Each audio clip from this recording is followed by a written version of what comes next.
చాలా ఒక 10-15 ఇయర్స్ నుంచి మారింది అని మీరు అంటున్నారు. 10-15 ఇయర్స్ నుంచి మరి హిందువులు క్రిస్టియన్స్గా మారిన పరిస్థితి చాలానే చూస్తున్నాం. చాలా మంది మారుతున్నారు.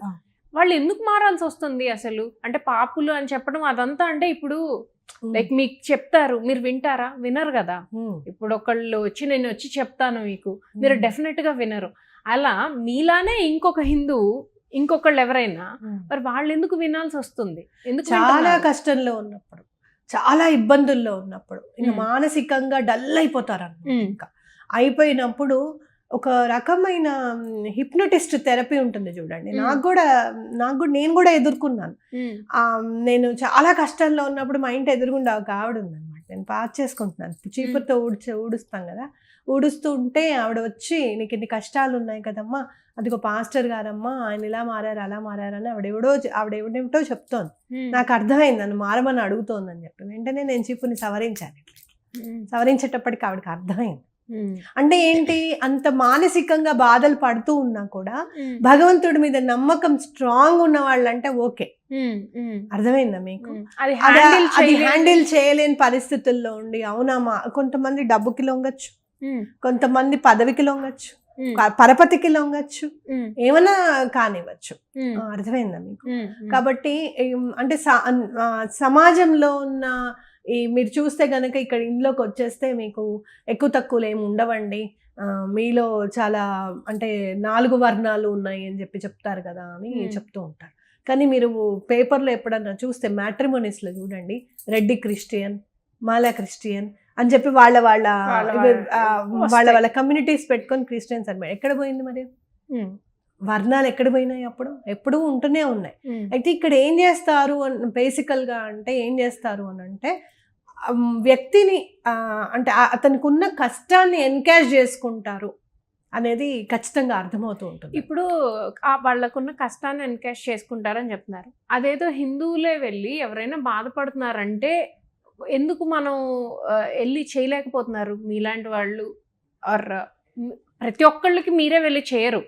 బట్ ఏమవుతుంది, హిందువులు ఏమవుతున్నారు, వాళ్ళు వచ్చి మీకు చెప్పగలుగుతున్నప్పుడు హిందువులు ఎక్కువ ఉన్నారు, హిందువులు వెళ్ళి ఎందుకు హిందువులకి ఇంకొకరికి పర్వాలేదు, ఇట్స్ ఓకే, ఇప్పుడు మారద్దు ఇప్పుడే కాదు ఎప్పటికీ కూడా హైందవ ధర్మానికి ఎప్పటికీ కూడా అలాంటి అంత అగత్యం పట్టదని ఖచ్చితంగా చెప్పగలుగుతాను నేను. ఇక్కడ అగత్యం కాదు, అగత్యమే అది. ఎందుకు అని అంటే, ఇప్పుడు నేను వెళ్ళాను అనుకోండి, నేను ఎవరికైనా చెప్పాను, ఇప్పుడు క్రిస్టియన్స్ ఉన్నారు, వాళ్ళు వేరే మతం వాళ్ళు ఎవరైనా మారిపోయిన వాళ్ళు ఉన్నారు, వాడికి ఎక్స్ప్లెయిన్ చేసి ఇలా కాదు అలా కాదు నువ్వు రా అని చెప్తే బ్యాక్ టు వచ్చిన వాళ్ళు చాలా మంది ఉన్నారు. మీరు చూసుకుంటే జేసుదాస్ గారు ఉన్నారు, అర్థమైందా? జేసుదాస్ గారు ఉన్నారు. జేసుదాస్ గారికి ఎవరు చెప్పారు నువ్వు వెళ్ళి మారిపో అని చెప్పి?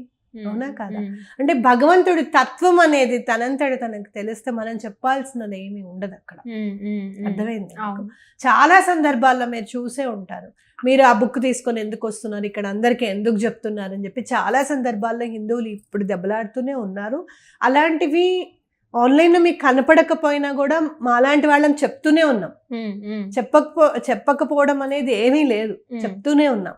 అయితే ఎప్పుడు కూడా హైందవ ధర్మంలో ఈ ధర్మం చాలా గొప్పది అని ఎక్కడైనా కూడా తనంతటి తనకి అనిపించే విధంగా ఉంటుంది. కానీ ధర్మము మరి నీకెందుకు నేను ఉన్నాను, ఇది చాలా గొప్పది అని చెప్పి దాన్ని ప్రాపగండా చేయాల్సిన అవసరం ఎక్కడ లేదు. అది కాదు నేను చెప్పేది. అంటే ఇప్పుడు ఎలా అయితే క్రిస్టియన్స్ హిందూస్ ని క్రిస్టియన్స్ గా మారుస్తున్నారో అలా చేయమనట్లా, మన హిందువులు బాధపడే వారిని ఇంకొకళ్ళు ఎవరో వచ్చి ఓదార్చే వరకు ఎందుకు హిందువులు వెయిట్ చేస్తున్నారు? చెప్తూనే ఉంటారు. ఎక్కువగా మీరు చూస్తే ఈ మధ్య కాలంలో మనం ఏవైతే భగవంతుడికి చేస్తూ ఉంటామో, అంటే ఊరేగింపులు కానివ్వండి, అలాంటి ఉత్సవాలు కూడా వాళ్ళు కూడా కన్వర్ట్ చేసుకుంటూనే చేసుకుంటున్నారు. అంటే ఎట్లా అట్రాక్ట్ చేద్దాం అనేది ఆలోచన ఎక్కువగా ఉందన్నమాట. కాబట్టి మీరు ఇంకోళ్ళ చేయాల్సింది కాదు ఇది. హిందువుగా పుట్టిన ప్రతి వాడు నేను మారను, కన్న తల్లిని మార్చుకోమంటే మార్చుకుంటారా, నీకు కష్టం ఉంది కదా అని చెప్పి మార్చుకోరు కదా. కష్టమైనా నష్టమైనా తల్లి. మనం పుట్టిన ధర్మమే అనేది మనలో వచ్చినప్పుడు ఎవరు చెప్పాల్సిన అవసరం లేదు. అవునా కాదా? అవును. ఇప్పుడు హిందువులు ఎక్కువగా ఇబ్బంది పడేది క్యాస్ట్ ఫీలింగ్. అసలు ఈ క్యాస్ట్ సిస్టమ్ అనేది పోతే హిందువులు ఇంకొక రిలీజియన్ కి మారే అవకాశం లేకుండా అంటే కొంతవరకు తగ్గుతుంది అని మీరేమన్నా అనిపిస్తుంది? ఇప్పటికే అసలు చాలా తక్కువ నిజంగా చెప్పాలి అని అంటే.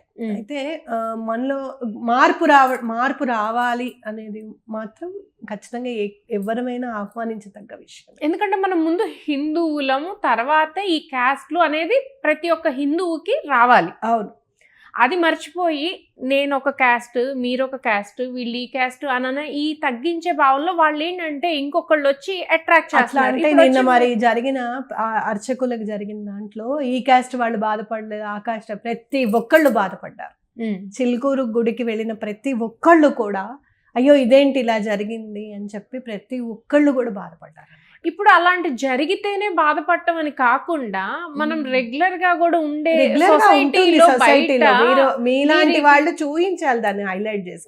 లేకుండా ఏమీ లేదు, అర్థమైందా? ఎక్కడైతే సొసైటీలో ఖచ్చితంగా రెస్పాన్సిబిలిటీ అంటే మేము అందరూ ఈక్వల్లే, మనం అందరం ఒకటే ఈక్వల్ గా ఉన్నది బయటపడట్లేదని గట్టి భావన. అన్ఈక్వల్ గా ఉన్నది మాత్రం హైలైట్ అవుతుంది. ఎక్కడైతే ఈక్వాలిటీ చూపిస్తున్నామో అది హైలైట్ కావడం లేదు. కేవలం హిందూ ధర్మాన్ని అణచి తొక్కి పెట్టడానికి మాత్రమే అది అవ్వలేదు అనేది నాకు. అదంటే వేరే వాళ్ళు దాన్ని ఎక్కువగా చూపిస్తున్నారు, హైలైట్ చేసి. అవును, ఖచ్చితంగా చూపిస్తున్నారు. కాబట్టి మనం నిన్న జరిగిన మొన్న ఆయన మీద జరిగిన ఇది మాత్రం అసలు ఎవరు కూడా హర్షించదగ్గది కాదు, ఎవరు కూడా స్వాగతించదగ్గది కాదు. ఆయనకి ఖచ్చితంగా ఇప్పుడు అంత భయపెట్టిన ఆయనకి చూస్తూ ఉంటే కనుక ఇంకా చాలా మాటలు ఇంకా రిలీజ్ అవుతుంది. మీకు కొన్ని వీడియోస్ మీరు చూస్తే కనుక చాలా ఆయన వెంటనే ఎందుకు చెప్పలేదు అనేది కూడా క్లియర్ గా అర్థమవుతుంది మనకి. అంటే అసలు చెప్తే ఏమవుతుందో అని కూడా అంత పెద్ద ఆయన భయపడే విధంగా చేశారు అని అంటే, వాళ్ళకి ఆర్మీ కావాలి అని చెప్పి ఆర్మీలోను జాయిన్ చేయమని చెప్పి దానికి ఒప్పుకోకపోయేసరికి ఇట్లా చేయడం అనేది చాలా శోచనీయం. అలాంటి ఆయన ఎవడైతే అట్లా కింద కూర్చోపెట్టి వాగాడో వాడి కాళ్ళ మీద పడి క్షమాపణ చెప్పాలి అనేది నా గట్టిన ఇది కోరిక. అది చేయాలి ఖచ్చితంగా. చెప్తే సరిపోతుంది. క్షమాపణ అనేది ఎలా రావాలి అంటే పశ్చాత్తాపంతో క్షమాపణ వస్తే గనక అది ఓకే. కానీ అట్లీస్ట్ ఎవరమైతే ఆయన భయపడుతూ కింద కూర్చొని మాట్లాడుతూ మోకాళ్ళ మీద కూర్చోబెట్టినట్టుగా కూడా మనం చూస్తున్నాం కొన్ని వీడియోస్ లో. అవి కనీసం వాటి కోసం అని అలా చేసిన తప్పు అని చెప్పి ఒక్క వీడియోని రిలీజ్ చేయగలిగితే బాగుండు కదా అని నాకు అనిపిస్తుంది అనమాట. వాడి చేత క్షమాపణ ఎలా చెప్పించాలి అనే దాని మీదనే మొత్తం ఆలోచన అంతా ఉంది. అంటే హైందవులు అందరం కలిసి ఒక డిపార్ట్మెంట్కి వెళ్ళి మీరు ఇలా చెయ్యండి, సారీ చెప్పించండి ఆయనకి, పెద్ద ఆయనకి అని చెప్పాలి, వాళ్ళకి ఒక లెటర్ అన్నా ఇవ్వాలి అనేది నాకు ఆలోచనగా ఉందన్నమాట. ఇలా మీలాగా చాలా మంది అంటే మనం వీడియోలో చూడగలుగుతున్నాం కానీ దాదాపుగా అసలు ఇంతవరకు చిలుకూరు టెంపుల్కి రాని వాళ్ళు కూడా చాలా మంది ఉంటారు. వరల్డ్ వైడ్ గా హిందువులు ఎవరైతే ఉన్నారో అందరూ కూడా ఫీల్ అవుతున్నారు. ఇక్కడ ఇర్రెస్పెక్టివ్ ఆఫ్ కాస్ట్ ఓకే, మన ధర్మానికి చిలుకూరు గుడికి ఒక ప్రత్యేకత ఉందండి. హుండీ ఉండదు అస్సలు అక్కడ. అసలు హుండీ ఉండదు. ఇప్పుడు గమనించలే చాలా సార్లు అస్సలు హుండీనే ఉండదు, డబ్బులు అన్న మాటే లేదు అక్కడ. అసలు చాలా సందర్భాల్లో ఎండోమెంట్ డిపార్ట్మెంట్ వచ్చినా కూడా లేదు, మేము డిపార్ట్మెంట్ హుండీ ఉంటే కదా ఎండోమెంట్ డిపార్ట్మెంట్ వస్తుంది, టికెట్ ఉంటే కదా ఎండోమెంట్ డిపార్ట్మెంట్ వస్తుంది అని చెప్పి చాలా సందర్భాల్లో అసలు ఆయన హుండీ పెట్టడానికి ఇప్పటికీ కూడా పెట్టలేదు.